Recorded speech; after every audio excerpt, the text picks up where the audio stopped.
Magandang hapon po sa ating lahat. Alamin natin ang magiging lagay ng panahon ngayong araw ng Biyernes at sa mga susunod na araw.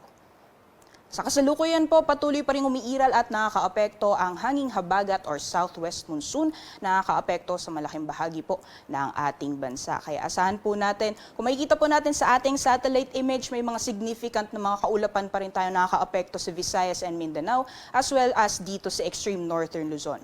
So asahan po natin, particularly sa mga areas ng Batanes, northern portion ng Palawan, pati na rin sa southern portion ng Bicol region, particularly over Catanduanes, Albay, Sorsogon as well as Masbate. Pati na sa malaking bahagi ng Visayas at Mindanao, makakaranas pa rin po tayo ng maulan na panahon ngayong gabi hanggang bukas ng madaling araw, dulot pa rin na epekto ng hanging habagat.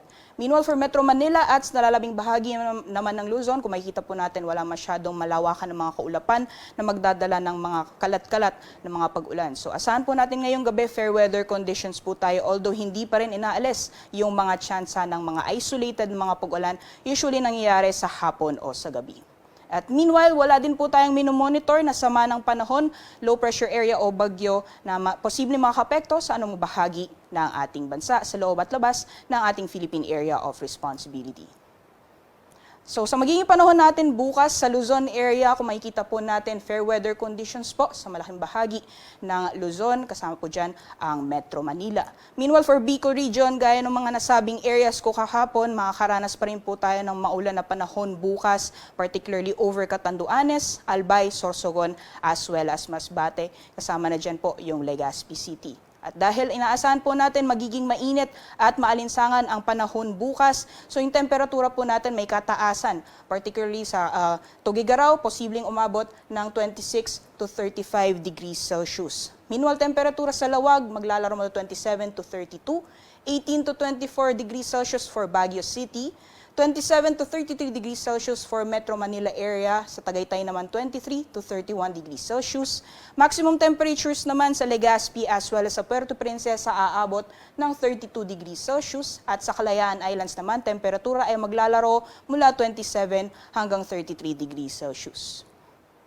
Sa magiging panahon naman bukas sa Visayas as well as sa Mindanao, kung makikita po natin magpapatuloy pa rin yung epekto ng hanging habagat na magdadala ng kalat-kalat na mga pag-ulan, pagkidlat as well as mga pagkulag. Although dito sa southeastern portion ng Mindanao, makikita po natin makakaranas po tayo ng fair weather conditions, mas mataas lamang yung mga tsansa ng mga isolated mga pag-ulan or mga panandaliang buhos ng ulan.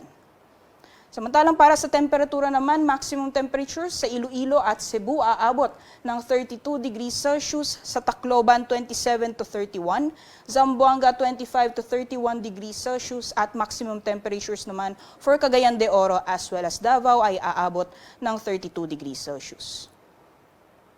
So sa kalagayan naman po ng ating karagatan, nakikita po natin banayad hanggang sa katamtaman ng mga pag-alon ng ating mararanasan sa malaking bahagi ng ating bansa. Wala din po tayo nakataas na gale warning sa anumang baybayin ng ating kapuluan, ngunit iba yung pag-iingat sa mga plano pong malaot sa mga baybayin ng Luzon dahil naka-moderate to rough coastal waters or moderate to rough sea conditions pa rin ang ating mararanasan. So sa magiging panahon naman, magiging lagay ng panahon sa darating na Sunday hanggang Tuesday, kung makikita po natin sa mga piling syudad sa ating bansa as well as malaking bahagi po ng ating kapuluan, dahil wala din po tayo minomonitor na sama ng panahon na posibleng makaapekto sa anumang bahagi ng ating bansa sa mga susunod na araw, magpapatuloy yung mainit at maalinsangang panahon hanggang next week po yan. Meanwhile, average temperatures na mararanasan natin mula Sunday hanggang Tuesday for Metro Manila, maglalaro mula 26 to 33 degrees Celsius, Baguio City naman 17 to 24, for Legazpi City 26 to 33 degrees Celsius, Metro Cebu 27 to 33, at sa Metro Davao 25 to 33 degrees Celsius. Dito sa Metro Manila, si Haring Araw ay lulubog mamayang 6:21 p.m. at sisikat naman bukas ng 5:42 a.m. At para sa karagdagang impormasyon, bisitahin lamang aming social media accounts, YouTube channel, pati na rin ang aming website, bagong.pag-asa.ust.gov.ph. At yan po muna ang latest mula dito sa Pag-asa Weather Forecasting Center. Ako po si Rhea Torres. Magandang hapon po sa ating lahat.